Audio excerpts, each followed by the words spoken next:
तो सभी को खूब सारा नमस्कार, नमस्ते मेरे भाइयों। कल सीए इंटर में 23 अटेम्प्ट का रिजल्ट आया। कुछ बच्चे पास हुए, कुछ बच्चे फेल हुए। जो लोग पास हुए उनको बहुत बहुत बधाई। इस वीडियो में हम उन बच्चों की बात करने वाले हैं जो पास नहीं कर पाए, जो फेल हो गए। तो अभी इस सिचुएशन में there must be 3 type of students. पहले, जिनको लगता है कि भैया हम पूरा पढ़ कर गए थे, 100% मेहनत करी थी, लेकिन फिर भी फेल हो गए, आईसीआई ने हमको फेल कर दिया। दूसरा, जिनको लगता है कि हमने पढ़ाई अच्छी करी थी, 100% नहीं करी थी और इस वजह से हम फेल हो गए, हमें पता है कि हम थोड़ा और मेहनत करते तो पास हो जाते।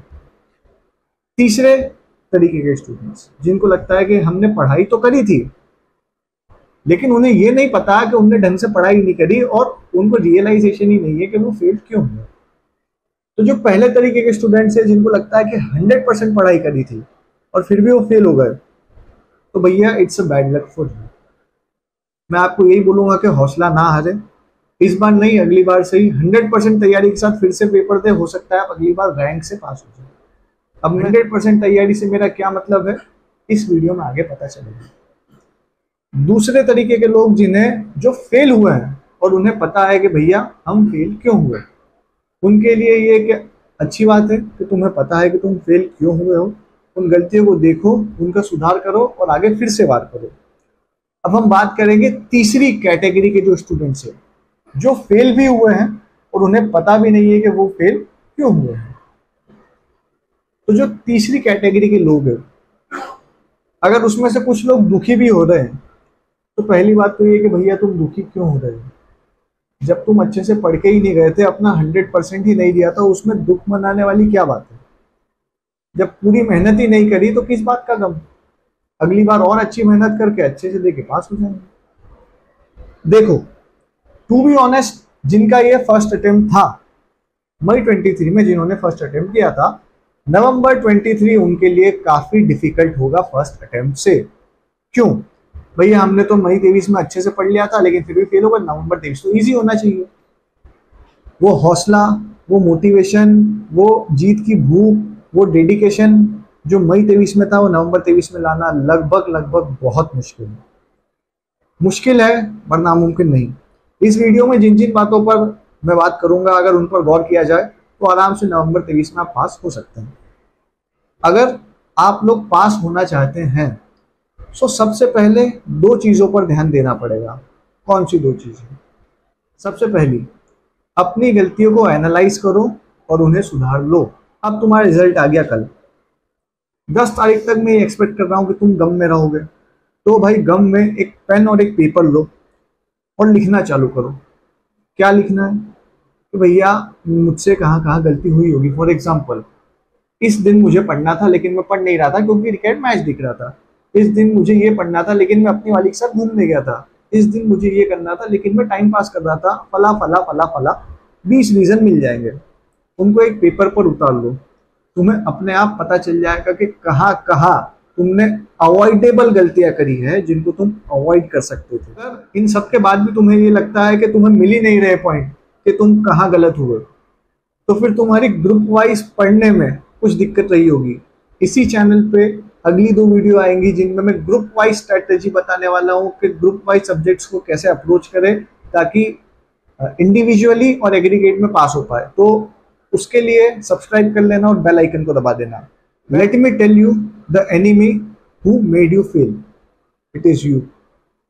आप अपनी वजह से फेल हुए हैं, इस चीज को एक्सेप्ट कर लीजिए।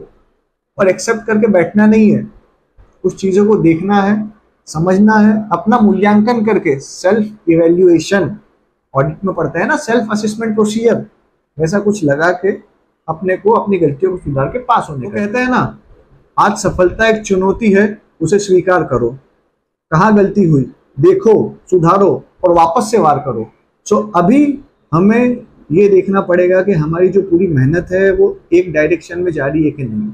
हो सकता है आपका इस दिन पढ़ने का मन नहीं करेगा, हो सकता है आपको टाइम पास लगेगा, हो सकता है ऐसा लगेगा कि मैं बोर हो रहा हूँ, लेकिन जैसा गुस्सा आ जा रहा है ना अपने ऊपर कि भाई मैं कल फेल कैसे हो गया, वो गुस्सा अंदर बनाए रखना पड़ेगा। तो फ्लैशबैक्स याद आने चाहिए कि भाई मैं उस दिन नहीं पढ़ रहा था, इसकी वजह से मैं फेल हो गया।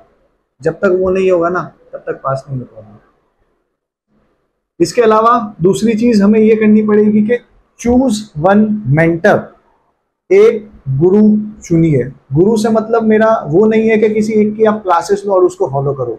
कोई भी हो सकता है, आपके बड़े भाई, आपके अंकल, आपका दोस्त, जो आपको गाइड करता रहे, आप जब भी मुसीबत में हो आपको समझाए।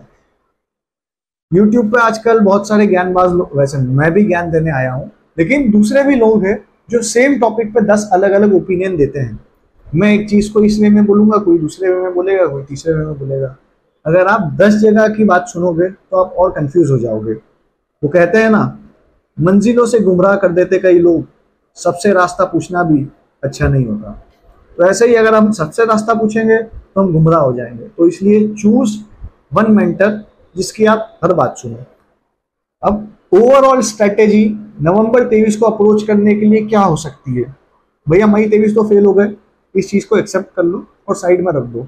अब अपने पास जुलाई के 20 दिन, अगस्त के 30 दिन, सितंबर के 30 दिन, अक्टूबर के 30 दिन, टोटल मिला के 110 दिन बचे हैं। इनमें अपने को कैसे नवंबर 23 को अप्रोच करना है वो जान लेते हैं। सबसे पहली चीज मैं यही बोलूंगा जो कि सबसे इंपॉर्टेंट है, दैट अवॉइड डिस्ट्रैक्शंस। डिस्ट्रैक्शंस को जितना हो सके उतना अवॉइड करिए। सबसे पहला काम आपको ये करना पड़ेगा कि आपको सारे ही डिस्ट्रैक्शंस को दूर करना पड़ेगा। जो भी है, आपकी कुछ भी चीजें हो सकती है उनको दूर करिए। If you want to pass in November 23 exams, you have to avoid distraction for minimum 4 month till exams. उसके बाद जो करो भाई तुम्हारी मर्जी। Second thing, don't use casual approach. Foundation को बहुत आसानी से पास कर ली, लेकिन इंटर भी उसी अप्रोच से कर रहे थे तो इंटर नहीं हो पाया। अब इंटर में भी सब्जेक्ट्स वाइज भी आपने अपनी कैजुअल अप्रोच रखी होगी। फॉर एग्जांपल, एक नॉर्मल इंटर का बच्चा अकाउंट्स को हर एक क्वेश्चन, चैप्टर के 10 क्वेश्चन 15 क्वेश्चन सॉल्व करके अकाउंट्स को प्रैक्टिस करता है। वहीं ऑडिट को वो बस पढ़ के छोड़ देता है, ना कुछ क्वेश्चन लिख के देखता है, ना कुछ याद करता है। तो भैया ऐसा क्यों? अकाउंट्स भी 100 नंबर का है, ऑडिट भी 100 नंबर का है, अकाउंट्स पे इतना टाइम क्यों? जब अकाउंट्स में इतने अच्छे से प्रैक्टिस कर दे और तुम्हारे 60 आ रहे हैं, तब ऑडिट में जब तुम्हारे 35 आ रहे तो तुम ऑडिट को क्यों ब्लेम कर रहे हो यार? तुमने ढंग से उसको पढ़ा ही नहीं तो कैसे नंबर आएंगे? Don't use casual approach. Casual approach is biggest reason for failure. Casual approach जब तक आप अपनाएंगे तब तक पास नहीं हो पाएंगे। तीसरा और सबसे आखिरी, एक ड्रोन व्यू दे देता हूं कि नवंबर 23 में पढ़ाई को कैसे अप्रोच करना है। ये तो आपके बिहेवियर की बात हो गई, पढ़ाई को किस तरीके से आप अप्रोच करेंगे। अभी ओवरऑल एक बात करी जाए तो आपको अगर पास होना है तो पर सब्जेक्ट 100% आईसीआई मटेरियल कवरेज होना चाहिए। अब आईसीआई मटेरियल कवरेज क्या होता है?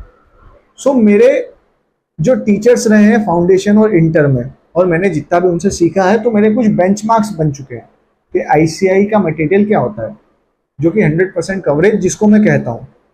आईसीआई का स्टडी मटेरियल जो भी मॉड्यूल होता है वो आरटीपी, मॉक टेस्ट पेपर और प्रीवियस ईयर क्वेश्चंस, मतलब प्रीवियस ईयर पेपर्स, पहला ये।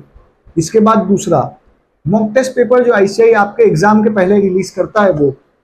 तो अगर आप एग्जाम के पहले ही 2 बार एक डमी एग्जाम में बैठ जाओगे और पहले ही आपको ये पता चल जाएगा कि आपने एग्जाम में क्या गलतियां करी है और आपको गलतियों को पहले ही देख लोगे, तो आपको एग्जाम में कितना कॉन्फिडेंस होगा।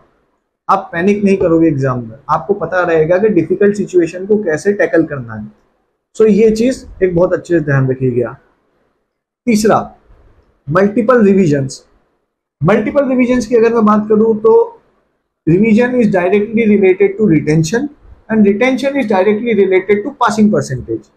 जितना आप रिवाइज करोगे उतना आप रिटेन कर पाओगे, जितना आप रिटेन कर पाओगे उतना आप एग्जाम में लिख पाओगे, और जितना आप लिख पाओगे उतने अच्छे से आप पास हो पाओगे। सिंपल। रिवीजन जितना करोगे उतना अच्छे से पास हो पाओगे।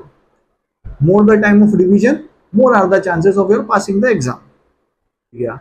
इसके अलावा कंसिस्टेंसी, जो कि सब बोलते हैं, बना के रखना है। ऑब्वियसली अब अपन इस स्टेज पे है कि 6-7 घंटे की पढ़ाई से कुछ नहीं होने वाला। इफेक्टिवली 9 से 10 घंटे की मिनिमम, बेयर मिनिमम पढ़ाई में मांग रहा हूं। अगर आप दोनों ग्रुप टारगेट कर रहे हो नवंबर 23 में, आप अच्छे से रिवाइज करके 2-3 बार रिवीजन करके 2 मॉक टेस्ट देके जा सकते हो। यही कुछ ओवरऑल पॉइंट्स है जो आपको नवंबर 23 के लिए ध्यान रखने हैं। मेरा विश्वास मानिए दोस्तों, अगर इन सब चीज़ों को आपने अच्छे से फॉलो करा तो मैं 100% गारंटी के साथ बोलता हूँ कि आप पास हो जाओगे। सो एंड में इस वीडियो को उसी एक मोटिवेशनल कोट के साथ एंड करना चाहूँगा जो मेरे सर, मेरे गुरु प्रतीक पांडे सर हमेशा कहा करते थे, लाख दलदल हो पैर फिर भी जमाए रखना, हाथ खाली ही सही लेकिन ऊपर उठाए रखना, और कौन कहता है कि छलनी में पानी रुक नहीं सकता, बस बर्फ जमने तक का इंतजार करना। सो इसी के साथ आपको कुछ भी डाउट हो तो कमेंट सेक्शन में लिख देना, मैं वहां पे आपका डाउट सुलझा दूंगा। और भी ऐसी वीडियोस के लिए फॉलो और सब्सक्राइब करें द ज्ञानवास। धन्यवाद।